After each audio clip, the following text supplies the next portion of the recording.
Hi hello welcome to reel connect YouTube channel. నా వీడియోలన్నీ మీరు చూస్తున్నందుకు సబ్స్క్రైబ్ చేసుకుంటున్నందుకు థ్యాంక్ యూ సో మచ్. అందరూ కామెంట్ చేస్తున్నారు రివ్యూస్ చాలా బాగున్నాయి అని చెప్పి. బేసిక్గా రివ్యూ అంటే సినిమా రివ్యూ అండ్ దాన్ని కాకుండా జనరల్గా సినిమా గురించి కొంచెం డిస్కషన్ అనేది చేస్తున్నాను నేను. అందులో మంచి మంచి పాయింట్స్ అలాంటివి డిస్కషన్ చేస్తున్నా. సో మీరంతా ఎంకరేజ్ చేస్తున్నందుకు చాలా thank you so much. So ఇవాళ మనం ఒక ఇంట్రెస్టింగ్ క్లాసిక్, నేను ఎందుకంటే most of the classic movies గురించి ఎక్కువ రివ్యూస్ ఇస్తున్నా. సో ఇంట్రెస్టింగ్ క్లాసిక్ మూవీ ఒకటి మన విక్టరీ వెంకటేష్ గారు నటించింది ఇవాళ మనం రివ్యూలో డిస్కస్ చేద్దాం. సో బేసిక్గా విక్టరీ వెంకటేష్ అంటేనే మనకు తెలియదు ఏముంది, రకరకాల సబ్జెక్ట్స్ తీసుకుంటారు. అంటే ఒకప్పుడు లవ్ సబ్జెక్ట్స్, సీరియస్ సబ్జెక్ట్స్, సడన్గా సినిమా టు సినిమా మారుతూ ఉంటుంది. ఘర్షణ, గణేష్ ఇలాంటి క్యారెక్టర్లతో పాటు సుందరకాండలో మంచి కామెడీ చేయటం. సో కామెడీ మోరార్లెస్ కామెడీ కింగ్. ఎందుకంటే వెంకటేష్ డైలాగ్ చెప్తుంటే అది చూసే వాళ్ళకి కూడా అదొక వెరైటీగా అనిపిస్తూ ఉంటుంది మనకు స్క్రీన్ మీద.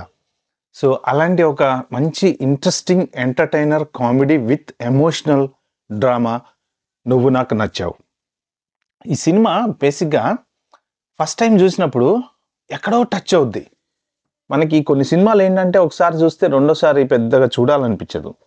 కానీ ఈ సినిమా ఇప్పటికీ 20-30 సార్లు మోస్ట్ ప్రాబబ్లీ నేను చూసుంటానేమో నాకు తెలియదు. కానీ ఎన్నిసార్లు చూసినా కూడా అసలు నిజంగా చదువుకునే రోజుల్లో చదువుకునే పోరగాళ్ళు ఎలా బిహేవ్ చేస్తారు అనే దానికి, అది యాక్చువల్లీ అంటే వాళ్ళు చేయాలనో లేకపోతే వాళ్ళ బ్యాడ్ క్యారెక్టర్ అని కాదు, ఇట్స్ ఏజ్. ఆ ఏజ్ ప్రకారం వాళ్ళు ఎలా ఉంటారు అనేది వాళ్ళే పర్ఫెక్ట్గా చూపించారు మన త్రివిక్రమ్ గారి డైలాగులతో. సో దీనికి డైరెక్టర్ విజయభాస్కర్ గారు, కానీ మోరార్లెస్ కర్త కర్మ క్రియ అన్ని త్రివిక్రమే అనుకోవాలి. ఎందుకంటే ఆయన పంచ్ డైలాగులతోనే ఈ సినిమా నెక్స్ట్ లెవెల్కి వెళ్ళింది. సో సబ్జెక్ట్ని విజయభాస్కర్ గారు సీన్స్ చాలా పర్ఫెక్ట్గా హ్యాండిల్ చేశారు, దాంట్లో అయితే డౌటే లేదు. ఎమోషనల్ ఎక్కడ ఉండాలి, ఎంటర్టైన్మెంట్ ఎక్కడ ఉండాలి, లవ్ సీన్స్ ఎక్కడ ఉండాలి, దాన్ని మాత్రం పర్ఫెక్ట్గా స్క్రిప్ట్ చేసుకుంటూ వచ్చారు. కానీ డైలాగ్స్ నిజంగా అసలు స్టార్టింగ్ డైలాగు వెంకటేష్ కనపడగానే ఉండే డైలాగు అసలు మీది అమలాపురం అని, మనకు అనకాపల్లి ఒకటే తెలుసు అని, ఇలాంటి ఆ పంచ్ డైలాగులు, దాన్ని కలపటము. చిక్కడపల్లి ఎలా వెళ్ళాలంటే తిన్నగా పట్టాల మించి వెళ్తే వెళ్ళిపోవచ్చు, లేదంటే కింద ఈ బస్ ఎక్కితే వెళ్ళిపోవచ్చు అంటాడు. అసలు ఆ డైలాగులకి ఆలోచనలు ఎలా వస్తాయో తెలియదు, కానీ వండర్ఫుల్ డైలాగ్స్. సో ఇక ఈ సినిమాలో ఇంపార్టెంట్ అంటే dialogues. The next important thing అంటే మన వెంకటేష్ గారు ఆ డైలాగ్ ప్రొజెక్ట్ చేయటం. ఎందుకంటే కొన్ని డైలాగ్స్ చెప్పేటప్పుడు మన ప్రకాష్ రాజ్ గారు అంటారు, మీ ఊళ్ళో తెలివితేటలు ఇక్కడ వాడుకో అంటే తెలుసు అంకుల్ అంటాడు అనమాట. నేను మీ నాన్నలా మంచోడిని కాదు అంటే తెలుసు అంకుల్ అంటాడు. ఆ టైప్లో ప్రతి దానికి కౌంటర్ డైలాగు. అంటే అక్కడ జనాలకి నవ్వు రావడం ఒకటే కాదు, అరే నిజంగా ఇంత కోతిగా సమాధానం చెప్తున్నాడే అనే టైప్లో ఉంటుంది.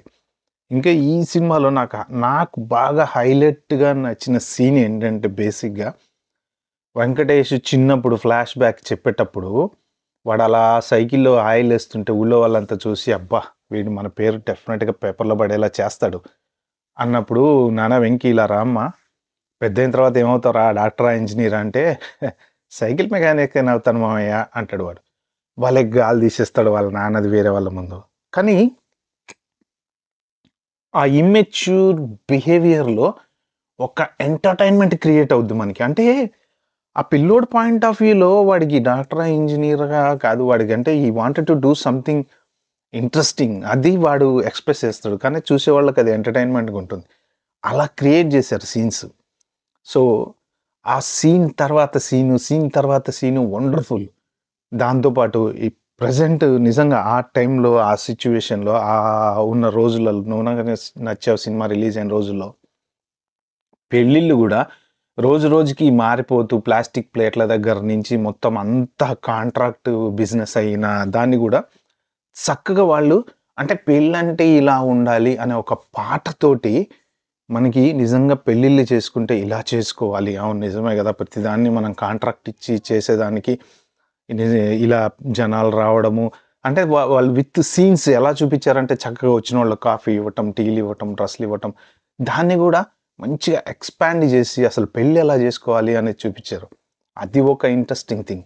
సో, అలా దాదాపు ఆల్మోస్ట్ సీన్స్ హీరో, హీరోయిన్‌ని ప్రేమించటం గూడా ఒక రియలిస్టిక్ లవ్. అదేదో జస్ట్ చూడంగానే ఐస్ అయిపోయి, కరిగిపోయి, అలా ఫ్లాట్ అయిపోయి చాలా సినిమాల్లో చూస్తాం గదా! చూడంగానే ఓహ్! లవ్ ఎట్ ఫస్ట్ సైట్ అంట. చూడంగానే ఐ లవ్ యూ అంటారు. ఏం తెలుసని ఐ లవ్ యూ రా! ఐ లవ్ యూ నెక్స్ట్ పెళ్లి చేసుకోవడం, తర్వాత కాపురం చేయడం, పిల్లల్ని కనడం, కొట్టక సావటం. సో, ఇలా రొటీన్‌గా కాకుండా లవ్ క్రియేట్ అవ్వటం గూడా ఒక హీరో ఒక మంచి క్యారెక్టర్ అంటే హీరో గుడ్ నేచర్ వల్ల ఆ అమ్మాయి లవ్‌లో పడతది. అది ఇంట్రెస్టింగ్ పాయింట్ ఇక్కడ. నాకు చాలా బాగా నచ్చిన పాయింట్ ఏంటంటే తను చెప్పే నేను ట్రాక్టర్ ఎక్కుతా, పొలం దున్నుతా, మా నాన్నని నేను దగ్గరుండి చూసుకుంటా. అంటే ఒక రియాలిటీగా చూసుకుంటే ఒక కొడుకు, తండ్రి గురించి ఇవాళ ఎంతమంది ఆలోచిస్తున్నారో నాకైతే తెలీదు గానీ, దీంట్లో వెరీ ఇంపార్టెంట్ నాకు బాగా నచ్చిన పాయింట్ ఏంటంటే, నిజంగా మనం తండ్రులు ఏమనుకుంటారు, కొడుకు బాగా డెవలప్ అవ్వాలి. వాడు పెద్ద ప్రయోజకుడు అవ్వాలి. వాడు పెద్ద కార్ కొనుక్కోవాలి. పెద్ద బంగ్లా కొనుక్కోవాలి అనుకుంటారు. కానీ కొడుకులు అక్కడికెళ్ళిన తర్వాత, "నాన్న నీకెంత కావాలో చెప్పు నేను పంపిస్తున్నా. నువ్వు అది చూపించుకో డాక్టర్ దగ్గర పోయి చూపించుకో. లేకపోతే నువ్వు కార్ కొనుక్కో. నాన్న ఈ నెల మంచిగా అది కొనుక్కో అని డబ్బులు పంపిస్తా." అదే నాన్న మన దగ్గరకొస్తే కొంతమంది తట్టుకోలేరు. దూరం నుంచి మాత్రం గాజు బొమ్మలాగా చూసుకుందాం అనుకుంటారు. కొంతమంది ఇంకొంచెం స్టెప్ అహెడ్ ఉండి అబ్బా! ఈఎంఐ ఈళ్ళొచ్చార్రా నాయనా అనుకునే టైప్ గూడా ఉన్నారు. అలాంటి సిట్యుయేషన్‌లో ఒక తండ్రి కొడుకుల బంధం గురించి ఎంత బాగా చెప్పారంటే నిజంగా నేను కార్ కొనుక్కొని తిరుగుతా. కానీ ఆ కార్‌లో ఆయన్ని ఎక్కించుకొని తిరగలేను గదా! అంటే నేను అమెరికా ఎళ్లి డబ్బులు పంపించినంత మాత్రాన ఆయనతో పాటు నేను కార్‌లో తిరగకపోయినా పర్వాలేదు గానీ, నేను స్కూటర్ మీద అతన్ని ఎక్కించుకొని మా ఫాదర్‌ని ఎక్కించుకొని ఎళ్తుంటే నాకుండే తృప్తి వేరు అని హీరో చెప్తుంటే, నిజంగా అది మంచి మనకి ఒక జ్ఞానోదయం. అంటే తండ్రి కొడుకుల బంధానికి జ్ఞానోదయం. సో, దాని తర్వాత అతనేం జెప్తాడంటే, నేనిక్కడుండి సాయంత్రం ఫ్రెండ్స్‌తో సరదాగా ఓ దమ్ము కొట్టి, ఇంటికొచ్చి మా నాన్నని దగ్గరుండి చూసుకుంటంలో ఉండే తృప్తి నాకు అమెరికా పోతే రాదంటాడు. సో, లిటరల్లీ ట్రూ అది. ఎందుకంటే ఇప్పుడు తల్లిదండ్రులు ఎంతో త్యాగం జేసుకొని, కష్టపడి రూపాయి, రూపాయి దాచిపెట్టి, తిని తినక అది జేసి పిల్లలనంతా పెంచి, ఒక స్టేజ్‌కొచ్చిన తర్వాత వాళ్ళు టకామని వేరే వేరే కంట్రీలు ఎళ్ళిపోతుంటారు. ఎక్కడికో ఎళ్ళిపోతుంటారు. సో, అలాంటి ఎమోషనల్ పాయింట్‌ని ఈ సినిమాలో టచ్ చేశారు. సో, అదొక్కటే కాకుండా ఇంకా పెద్ద గొప్ప టచింగ్ పాయింట్ ఏంటంటే నిజంగా చాలా పాయింట్స్ అసలు నిజంగా ఈ సినిమాలో కామెడీ అనుకుంటారు. కామెడీ ఒక్కటే కాదు. ఎమోషనల్ బాండింగ్‌ని చాలా బాగా టచ్ చేశారు. తండ్రి కొడుకుల ఎమోషన్ బాండింగ్ టచ్ చేశారు. Next very big emotional bonding friends. 'Prakash Raju', 'Chandramohan' ఇద్దరు ఫ్రెండ్స్. అంటే వాళ్ళ ఇద్దరి ఫ్రెండ్‌షిప్ చెడిపోకుండా ఉండటం కోసం హీరో తనని తాను త్యాగం చేస్తా అంటే తనలో ఉన్న ప్రేమని త్యాగం చేసి వాళ్ళిద్దరికీ గొడవ రాకుండా ఉండడం కోసం తను చేసే ఆ సాక్రిఫైస్ అనేది మాత్రం నిజంగా వండర్‌ఫుల్. సో, ఇలా పాయింట్స్ చాలా పాయింట్స్ కామెడీ డైలాగ్స్ ఒకటి కావచ్చు, తర్వాత ఎమోషన్స్ కావచ్చు, ఫ్రెండ్‌షిప్ గురించి కావచ్చు. దాంతో పాటు ఇంకా సింపుల్‌గా ఇంకొక టచ్ చేసిన ఇంపార్టెంట్ పాయింట్ ఏంటంటే, ఒక ఆడపిల్ల లైఫ్ మన సుహాసిని క్యారెక్టర్‌ని ఇంట్రొడ్యూస్ చేసినప్పుడు, ఒక ఆడపిల్ల తనలో ఉన్నవి కొన్ని ఎలా దాచుకొని బయటికి చెప్పలేకుండా ఉంటుందో, పెళ్ళైన తర్వాత తను అత్తగారింటికెళ్ళిన తర్వాత ఎలా ఉంటుందో, అలాంటి కొన్ని పాయింట్స్ టచ్ చేశారనమాట.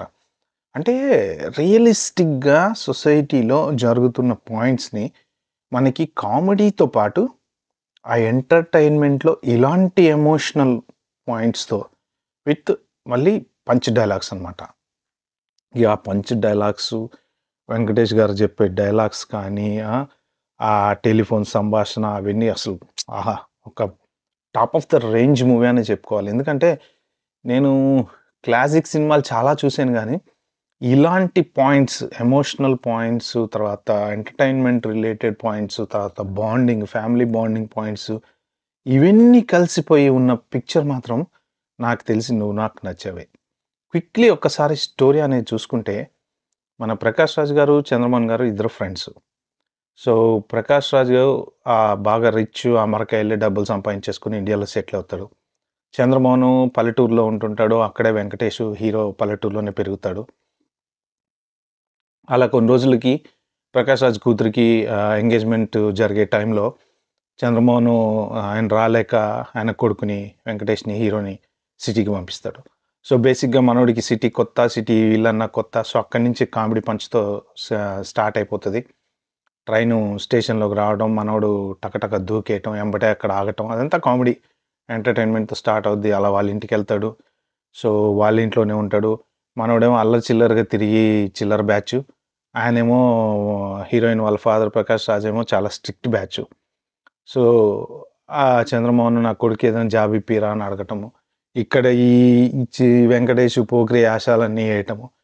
సో అలా అలా వేస్తున్న క్రమంలో హీరోకి హీరోయిన్కి మధ్య ఒక లవ్ అఫేర్ ఫామ్ అవుతుంది. But already heroine engaged. So వేరే వాళ్ళతో ఎంగేజ్మెంట్ అవుతుంది.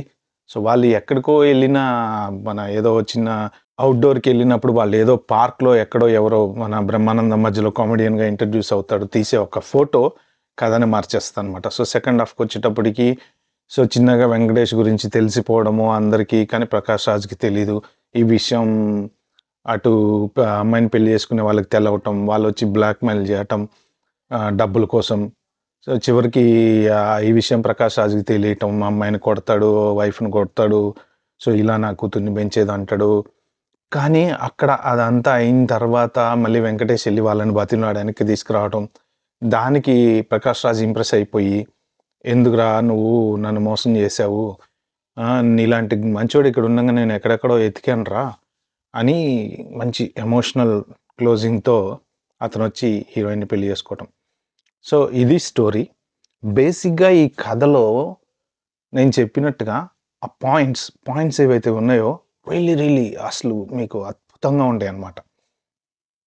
దాంతోపాటు ఇంకా ఇంపార్టెంట్ చెప్పాల్సింది ఏంటంటే సాంగ్స్ కూడా వండర్ఫుల్ క్లాసికల్ సాంగ్స్. మీకు ఎట్లా అంటే ఒక పెళ్లి సాంగ్ అయితే ఏంటి, పెళ్లి గురించి చెప్పడం అయితే ఏంటి, దాని తర్వాత కళ్ళు చూసుకున్నప్పుడు వచ్చే సాంగ్ అయితే ఏంటి, సాంగ్స్ కూడా చాలా బ్యూటిఫుల్గా ఉంటాయి.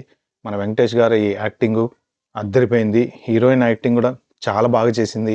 చెప్పాలంటే ఈ సినిమాలో తను పెర్ఫార్మెన్స్ వైజ్గా అంటే ఆ లవ్ ఎక్స్ప్రెస్ చేసినప్పుడు ఎలా అంటే తన నిజంగా అంటే మనిషి అందగాడా కాదా అని చూసి లవ్ చేయటం కాదు, అంటే మనిషిలోని క్వాలిటీస్ చూసి లవ్ చేయటం, ఆ లవ్ని తను ఎక్స్ప్రెస్ చేయటము, అవి మాత్రం సూపర్ వండర్ఫుల్ పాయింట్స్.